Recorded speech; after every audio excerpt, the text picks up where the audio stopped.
Hello, welcome to your house. This is a puzzle game. It seems like it's going to be interesting because they say it's kind of like a book and kind of like a game, and I purposely didn't look very far into it because I thought there'd just be a little fun. We'll play the demo, we'll see what we think. It's coming out next month, so if we like it, we'll play it on stream. But yeah, I'm gonna get started, and we're just gonna get into things.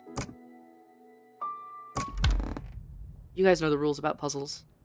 I'm an idiot. Oh, I'm so gullible. I'm so stupid. I deserve this. Okay, so if it's bolded, I can click it. Save Ferris. I deserve this gash on my head. How could she do this to me? I'm her best friend. I'm supposed to be her best friend. As soon as she reaches her room, Debbie heads straight to the bathroom and locks herself in. She presses her hand to the wound on her forehead. Blood runs down her cheeks and neck, staining her Hicksville College uniform. I see what they mean about part book. Oh, there's nothing I can... Oh, I can scroll. How could I have been so stupid not to have noticed, she wonders. Oh, I should get Joe in. Joe does that. Oh! Charger. No, I just said I should get Joe in, and you opened the door. Oh, that's spooky. For what? Well, the game I'm playing as a little demo is a book so far. Oh. So I was like, I should get the voice actor audiobook Would you like me man. to do some test for it? Like, do Yeah, an audio sure. read? This is where we've stopped. Okay. There you go. Okay. What sort of character is this? So this is she's in college, so it's a younger woman. How could I have been so stupid not to have noticed? She wonders. She contemplates herself in the mirror and dabs at the cut with a damp cloth. She had been driving at 100 kilometers per hour, tears streaming down her cheeks. Had she not been wearing a helmet, the accident could have been fatal. And today of all days... Hold on, I can click this and Uh-huh. it changes it. So let's see what it changes it to. Ooh! And today, my 18th birthday. A few hours ago, Debbie contemplated another lap around the sun. There are only a few minutes left until midnight, and not one person has wished her a happy birthday. Should be had. Oh, did you say completed? Yeah, completed. Oh, I thought you said Oh, contemplated. did I say contemplated? I think you did. But retake. Retake. A few hours ago. A few hours ago, Debbie completed another... A few hours ago, Oh no. Debbie you've mucked me up. A few hours ago. Debbie completed another lap around the sun. There you go. There are only a few minutes left until midnight, and not one person has wished her a happy birthday.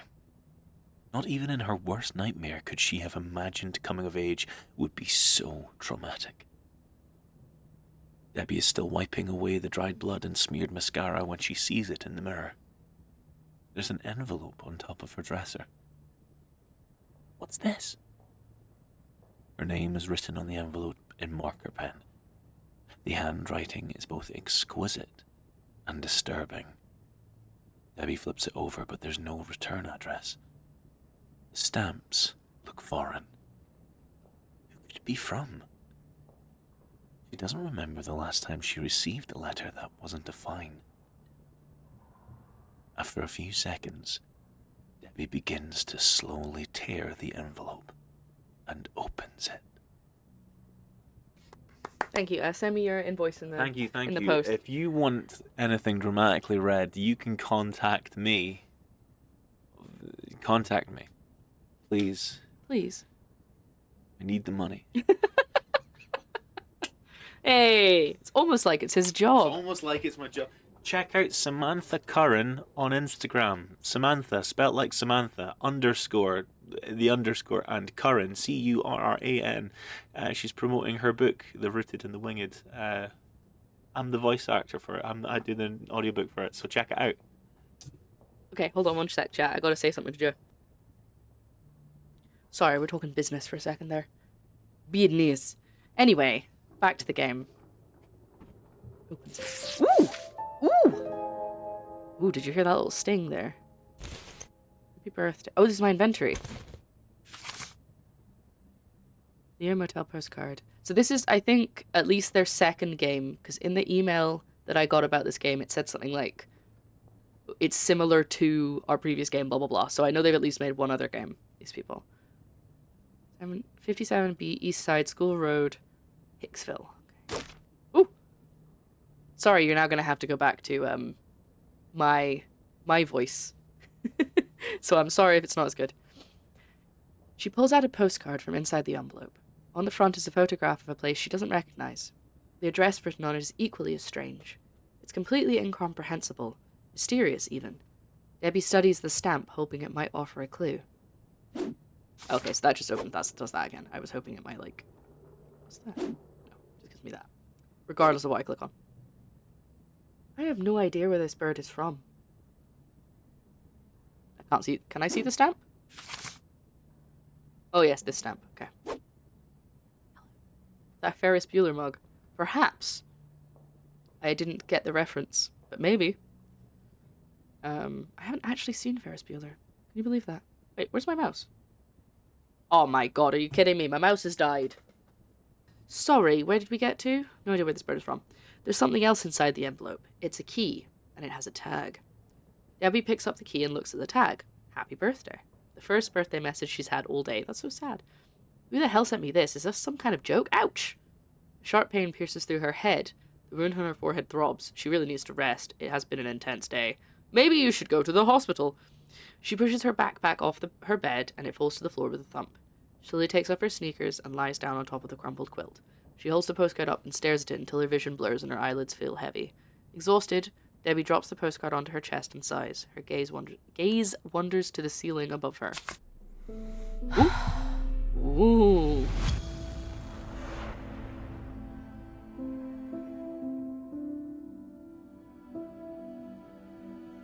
Okay. I don't feel like that's going to disappear, so I'm going to rechat. Turn off the beginning too, and the end while we're at it. Honestly, let's just call the whole thing off. Nicole. A filthy, deceitful rat. She doesn't even like David. Why did she do it? Was she jealous? Or was it just to satisfy to satisfy her spoiled brat ego? I trusted her. I told her how I felt about David, or how I thought I felt about him. Note to self, never fall in love with the captain of the lacrosse team. Although it hurts way more to be betrayed by my best friend than be cheated on by that creep, David Stratford. Okay, well we figured out what's happened then.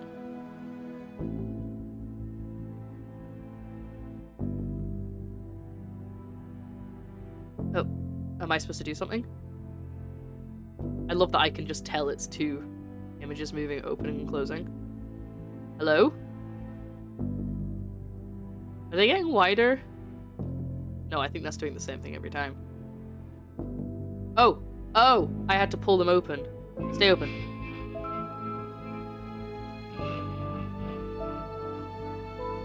Hey!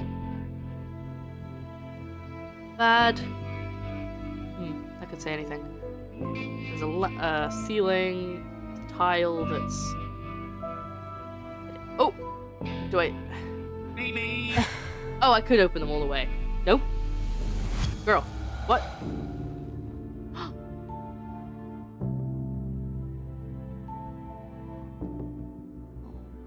A beep beep indeed. That's... If it'd been like a second later, it would have been when that car was on screen. That was so funny. Damn it, that image is going to stay with me for the rest of my life. They weren't even trying to hide it. They were right there, making out in the pub in front of everyone, laughing in my face. Talk about being two-faced. I chose not to make a scene, yet I made sure to pour a pint of beer over them as I left. But then the accident. Where was I? I remember the screeching of the brakes, the feeling of flying through the air, the driver's look of horror when he asked if I was alright. Poor guy, he was more freaked out than I was when he saw my blood on the pavement. Oh, I'm falling asleep again. Okay. Woo!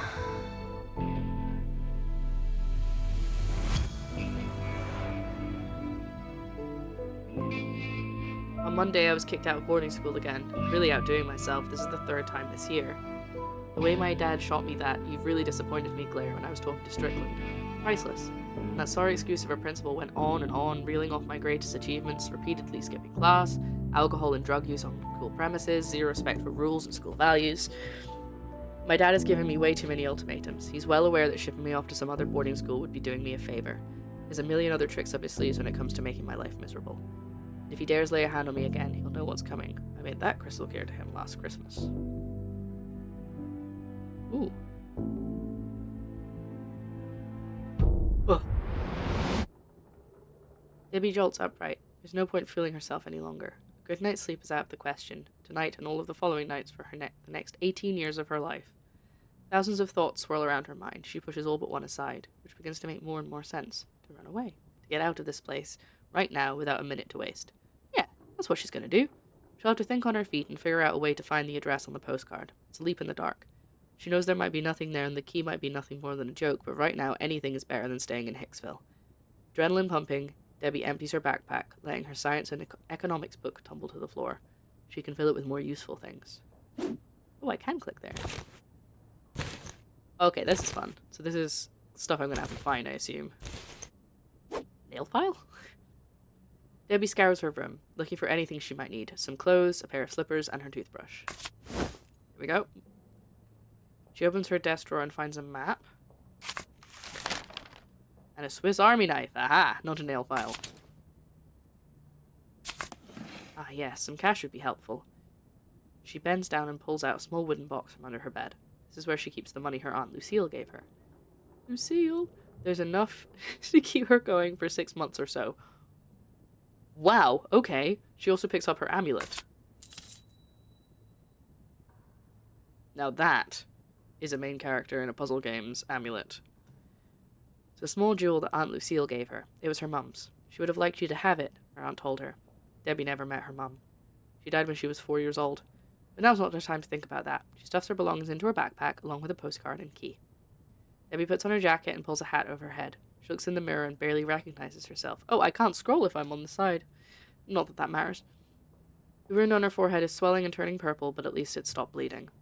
It's already past midnight. The guards will be patrolling the halls of the residence, so the only alternative is the window. Debbie opens it. Was that everything I had to pick up? Yeah, okay, cool. The cool nighttime breeze and the height, she's on the second floor, send a shiver down her spine. For a brief moment, Debbie turns and looks back at the dorm room behind her. Fuck it. This isn't my house. Ooh. I wish there was less book to game, but hopefully something will happen soon that I get some puzzles. Debbie sticks out one... No, sorry. Debbie sticks one leg out of the window and looks around outside. She knows she must rely on the cover of darkness to make her escape. There we go. Wait, how's that possible? Debbie's one time. She was 4 years old. It's a bit young to have a child. I knew that's where you were going with it as soon as I started reading it. Oh dear. Hundreds of stars flickered above her, but the night sky was moonless. Is moonless. In a way, it is present tense. Sorry. No, she must rely on the cover of darkness. There doesn't seem to be anyone in the garden. She hears voices and laughter coming from one of the dorm rooms. Another sleepover I wasn't invited to. Good. I'll keep the night guards busy. Debbie leans on the windowsill gingerly and clutches at the moldy bricks. Gross. She pulls herself up, placing her feet on the dangerously narrow ledge. Moving her hands and feet simultaneously, she shimmies over to the drain pipe. As soon as she reaches the cold metal pipe, she grabs it and slides down it. Oh, down she goes. That's not sliding. Ouch. Debbie misjudged the distance and has stumbled into a planter. The bushes cushioned the blow, and she isn't hurt, but the crash might have caught someone's attention. Oh god. So much for being quiet, she's going to have to cross the garden quickly without getting caught. She has 40 seconds to get to the fence and jump over it when the guard isn't looking. Debbie runs. Runs more, and more. Runs, fast. Runs, without looking back, runs, and runs. Oh no! Do I have to run to hit all the runs? Time is counting down! Wait. Oh, okay. I had to click the first one again. Oh my god, I'm running out of time.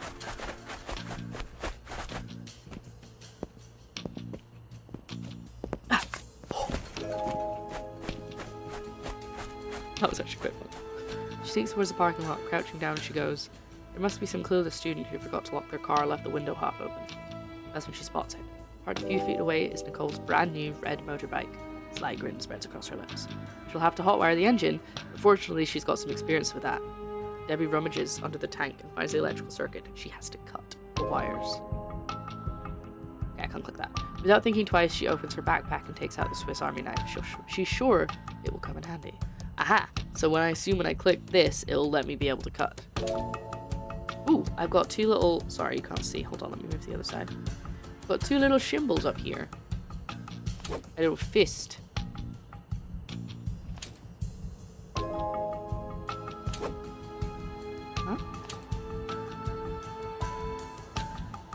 Not sure what they mean. Oh. I think I had to pick the right. Tool. That's cool. Okay, now Debbie must first connect the green wire to the black wire, and then the red wire to the blue wire. Oh, they're the wrong colors. That's my brain's not working. When the wires are connected, you should be able to start the bike. Green wire to the black wire? Or are we going... Okay.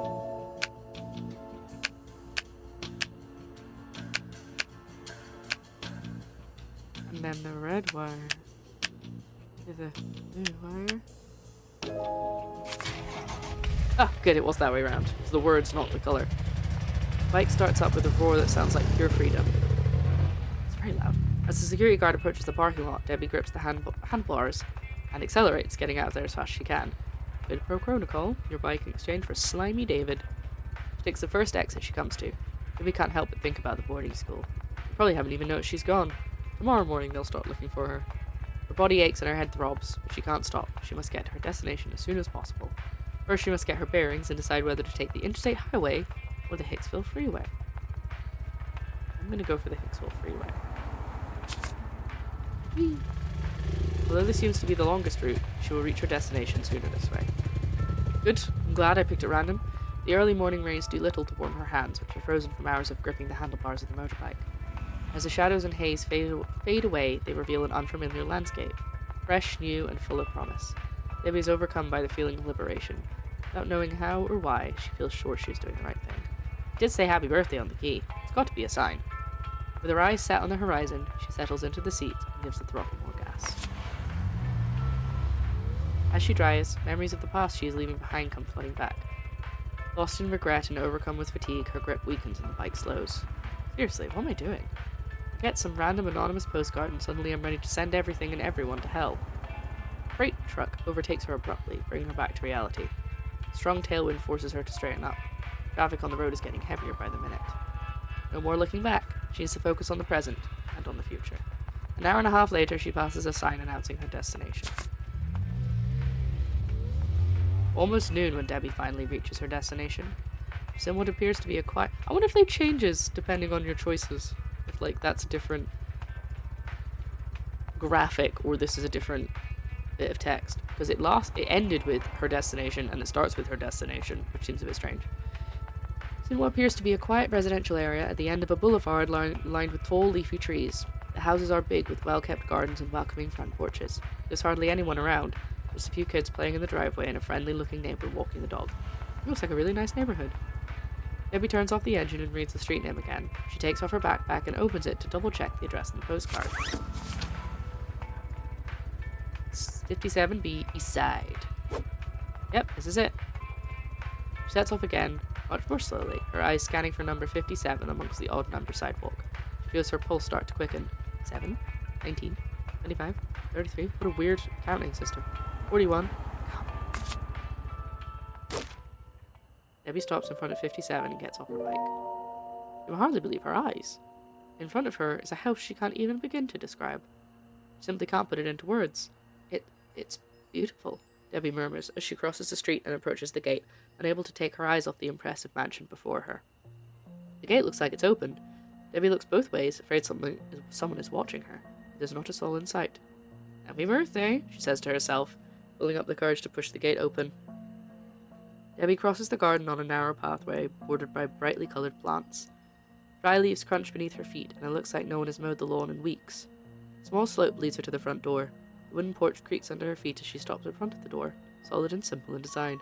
She hesitates for a moment, then knocks. Tries again, and again, and again.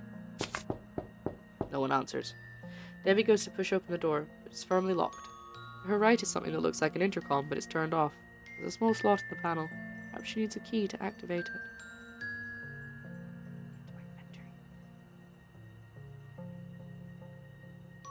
How do I get to my inventory?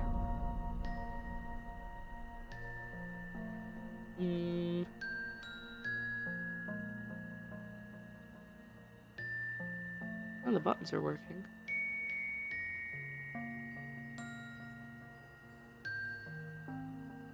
I have a key.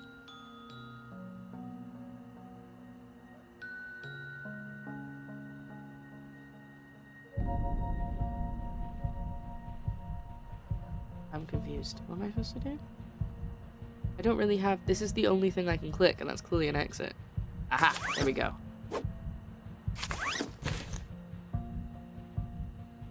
Right, she's got the key in her hand now. Or not? Ah! There we go. I wasn't supposed to click the picture, I was supposed to click the word. I keep forgetting that. She inserts the key into the slot and the display lights up. The intercom is now turned on. Debbie tries to open the door again, but it's still locked. It looks like she needs to enter a combination. From the looks of it, this is no conventional security system, but there's no questioning its effectiveness. What now? Ooh! 3 numbers.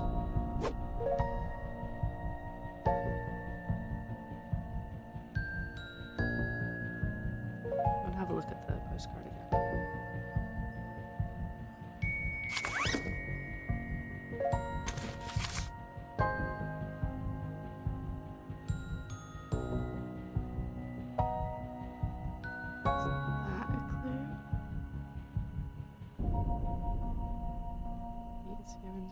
No, because that was surely how she found the street. What else? That's her clothes.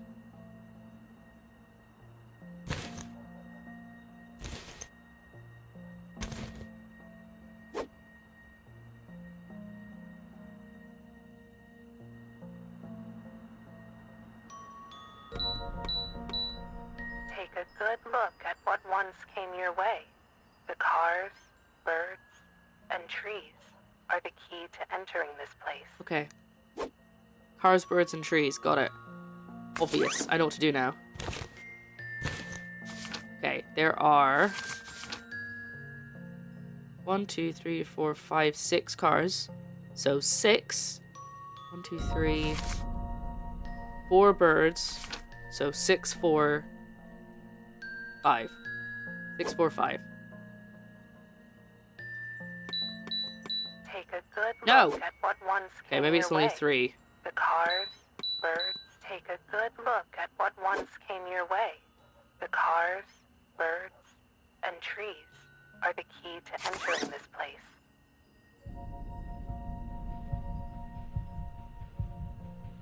Is it the trees that I got wrong?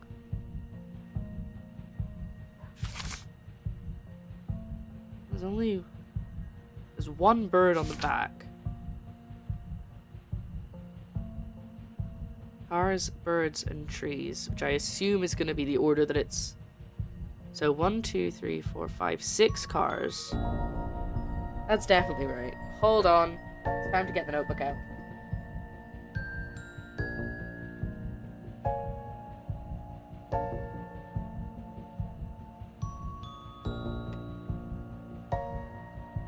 Okay. Right.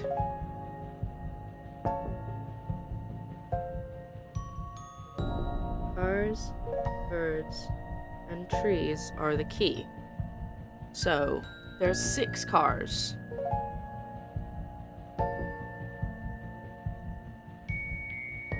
Unless I'm missing something.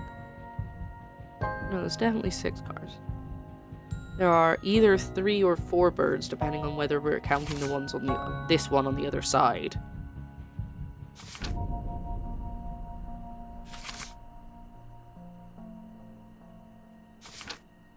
And then... No, there's nothing on the key. There's, yeah, 3 or 4, and then in trees there's 1, 2, 3, 4, 5 trees. Unless these are trees? Something I'm missing, chat? I know we've been playing a narrative game the last 2 days, but we are still a puzzle stream. I'm relying on your help. Could be 7 trees. Or if we're including these two. Okay, we're gonna say 5 or 7. Because that doesn't look like a tree to me. But I don't think that's the trick. I'm just trying to see if there's anything over here that's like, you know, like a hidden image of a tree or something, you know? Or like, I was wondering if the address had a tree word or something like that, and that was also going to be a clue. But I don't think so. I'm gonna go back and try and put it in.